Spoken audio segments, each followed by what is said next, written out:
श्री राम कथा के पहले भाग में अपने सुना राजा दशरथ को पुत्र वियोग का श्राप क्यों मिला। आज हम भाग 2 में बताने वाले हैं। प्रभु श्री राम और उनके भाई लक्ष्मण, भरत, शत्रुघ्न का जन्म कैसे हुआ। साथ ही आपको बताएंगे कि राक्षसी ताड़का का वध और देवी अहिल्या का उद्धार प्रभु राम जी ने कैसे किया। आइए शुरू करते हैं श्री राम कथा का दूसरा भाग। प्रभु श्री राम और उनके भाई लक्ष्मण, भरत और शत्रुघ्न का जन्म। त्रेता युग में सूर्यवंश में राजा इक्ष्वाकु, दिलीप, भगीरथ, रघु और राजा हरिश्चंद्र जैसे प्रतापी राजाओं के बाद राजा दशरथ हुए। राजा दशरथ बड़े ही पराक्रमी और प्रतापी राजा थे। तीनों लोकों में उनकी कीर्ति विद्यमान थी। देवराज इंद्र उनके मित्र थे तथा उन्होंने देव और असुरों के संग्राम में देवराज इंद्र के साथ मिलकर युद्ध किया था। राजा दशरथ का साम्राज्य दिन दुगनी रात चौगुनी उन्नति पर था, लेकिन उन्हें केवल एक ही चिंता सताए जा रही थी कि उनके बाद उनके वंश का क्या होगा। राजा दशरथ की 3 पत्नियां थी, जिनमें से सबसे बड़ी रानी कौशल्या थी, उनसे छोटी रानी कैकेयी थी तथा सबसे छोटी रानी सुमित्रा थी। 3 पत्नियां होने के बावजूद राजा दशरथ की कोई पुत्र नहीं था जो उनके कुल को आगे बढ़ा सके। इसलिए उन्हें अपने कुल के अंत का डर सताए रहता था। इसी विषय में उन्होंने अपने कुल ऋषि से इस समस्या का समाधान पूछा। उनके कुल ऋषि ने बताया कि उन्हें पुत्र प्राप्त करने के लिए पुत्रेष्टि यज्ञ संपन्न करना होगा, जिसके फल स्वरूप उन्हें पुत्र की प्राप्ति अवश्य होगी। लेकिन उन्होंने इसके साथ ही यह शर्त भी रखी कि वह स्वयं पुत्रेष्टि यज्ञ नहीं करवा सकते। इस यज्ञ के लिए राजा दशरथ को स्वयं जाकर श्रृंग मुनि को प्रसन्न करना होगा। श्रृंग मुनि अथर्ववेद के पूर्ण ज्ञाता है तथा वह पुत्र कामिष्टि यज्ञ के विशेषज्ञ है। वही इस यज्ञ को संपन्न करवा सकते हैं।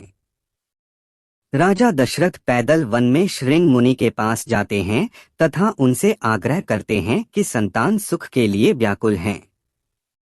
कृपया करके मेरी समस्या का समाधान कीजिए। राजा दशरथ की सादगी तथा विनम्र आदर भाव के कारण श्रृंग मुनि प्रसन्न हुए और उन्होंने दशरथ का वचन दिया कि वह उनका पुत्र कामिष्टि यज्ञ करवाएंगे। उसके पश्चात शुभ मुहूर्त देखकर उन्होंने दशरथ का पुत्र कामिष्टि यज्ञ संपन्न करवाया। यज्ञ संपन्न होने के बाद हवन कुंड में से अग्निदेव एक खीर का पात्र लेकर प्रकट हुए और राजा दशरथ से बोले, हे राजन, यह खीर ले जाओ और अपनी तीनों रानियों को बराबर खिला दो, इससे तुम्हें संतान प्राप्ति अवश्य होगी। श्री राम तथा उनके भाइयों का जन्म। राजा दशरथ खीर का पात्र ले जाकर रानी कौशल्या तथा रानी कैकेयी को दे देते हैं। रानी कौशल्या तथा रानी कैकेयी अपने अपने पात्र में से एक एक निवाला सबसे छोटी रानी सुमित्रा को खिला देते हैं, जिसके प्रभाव से कुछ समय बाद राजा दशरथ के घर में एक साथ 4 पुत्रों का जन्म होता है।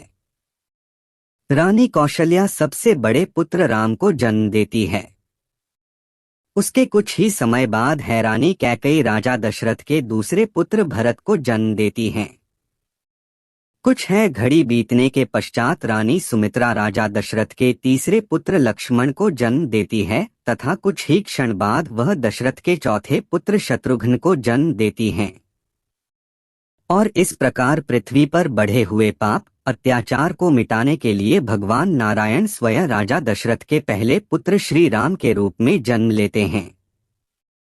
भगवान विष्णु के राम अवतार का साथ देने के लिए शेषनाग लक्ष्मण के अवतार में जन्म लेते हैं तथा उनके साथ ही भगवान विष्णु के सुदर्शन चक्र भारत के अवतार में जन्म लेते हैं तथा शत्रुघ्न भगवान विष्णु के शंख शैल के अवतार होते हैं। श्री राम, लक्ष्मण, भरत और शत्रुघ्न को 4 पुरुषार्थ का रूप माना गया है, जिसमें श्री राम धर्म का रूप होते हैं तथा भरत मोक्ष का रूप होते हैं।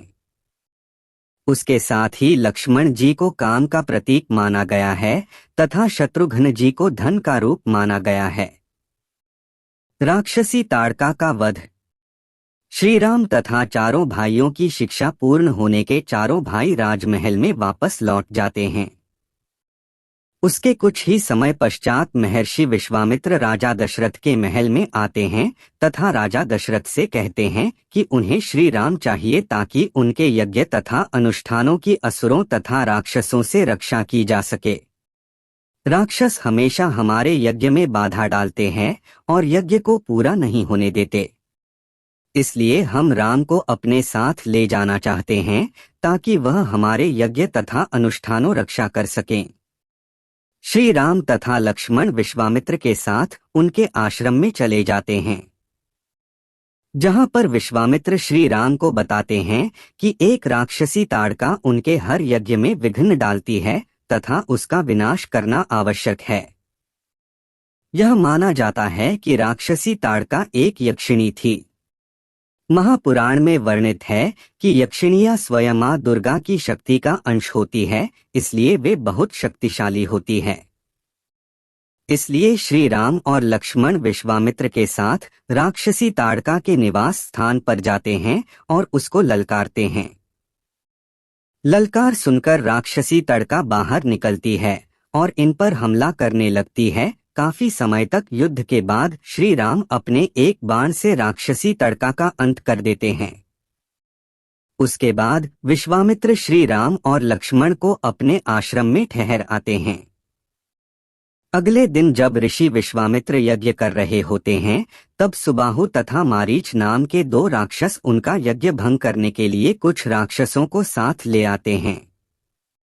लेकिन श्री राम और लक्ष्मण पहले से ही वहां यज्ञ की रक्षा में तैनात होते हैं और मैं दोनों अपने दिव्य बाणों से सभी राक्षसों का अंत कर देते हैं। देवी अहिल्या का उद्धार। अहिल्या स्वयं ब्रह्मा देव की पुत्री थी। अत्यंत रूपवती होने के कारण देवराज इंद्र की नियत अहिल्या पर खराब हो गई। इसके पश्चात भी अहिल्या की शादी महर्षि गौतम से हो गई। इससे देवराज इंद्र बहुत क्रोधित हुए और उन्होंने उन दोनों से बदला लेने की सोची। एक रात देवराज इंद्र ने मुर्गे का रूप धारण करके ऋषि गौतम के आश्रम के बाहर जाकर बांग देनी शुरू कर दी। उसकी आवाज सुनकर गौतम को लगा कि सुबह हो गई है और वह प्रतिदिन की तरह अपना कमंडल लेकर गंगा स्नान करने के लिए चल पड़ते हैं। पीछे से देवराज इंद्र ऋषि गौतम का वेश धारण करके अहिल्या के पास चले जाते हैं और उसके साथ समागम करते हैं। जब ऋषि गौतम गंगा तट पर स्नान करने के लिए पहुंचते हैं तो उन्हें यह आभास होता है कि अभी सुबह हुई नहीं है। अवश्य ही किसी ने उनके साथ छल किया है। इसीलिए वह तुरंत अपने आश्रम की तरफ चल देते हैं। ऋषि गौतम अपने आश्रम पहुंचते हैं तो वह देखते हैं कि उन्हीं के भेष में एक व्यक्ति उनकी कुटिया से निकल रहा है। ऋषि गौतम परम तपस्वी थे, इसलिए वह छल वेश में भी देवराज इंद्र को पहचान जाते हैं और उसे कुरूप होने का श्राप देते हैं। यह सुनकर अहिल्या अपनी कुटिया से बाहर निकलती है। तब वह समझ जाती है कि उसके साथ छल हुआ है और अपने पति ऋषि गौतम के पैरों में गिरकर क्षमा मांगने लगती है। लेकिन क्रोध में भरे हुए श्री गौतम ने उन्हें क्षमा नहीं किया और तुरंत पत्थर में बदलने का श्राप दिया। बार बार मिन्नत करने के बाद ऋषि गौतम को अहिल्या पर दया आ जाते हैं और वह उसके मुक्ति का मार्ग बताते हैं। जब भगवान विष्णु राम अवतार में पृथ्वी पर आएंगे तब वह अपने चरणों से स्पर्श करके तुम्हें इस श्राप से मुक्त करेंगे। ताड़का वध के बाद जब महर्षि विश्वामित्र श्री राम और लक्ष्मण के साथ जनकपुरी की तरफ रवाना होते हैं तब वह ऋषि गौतम के आश्रम से होकर गुजरते हैं, जहां पर वह श्री राम को अहिल्या की कहानी बताते हैं। तब श्री राम अपने पैरों से स्पर्श करके पाषाण में परिवर्तित हो चुकी अहिल्या को शाप मुक्त कर देते हैं और इस तरह भगवान राम के द्वारा अहिल्या का उद्धार हो जाता है। हमारे द्वारा सुनाई गई राम कथा का दूसरा भाग अच्छा लगा तो वीडियो को लिखे करे, कमेंट्स में जय श्री राम लिखे। यह वीडियो अपने परिजनों को भेजे श्री राम कथा का तीसरा भाग सुनने के लिए। आप हमारे चैनल जय मां दुर्गा सब्सक्राइब करें। तीसरे भाग में सुनाएंगे प्रभु श्री राम का विवाह और श्री राम को वनवास हुआ। कथा सुनने के लिए आपका धन्यवाद जी।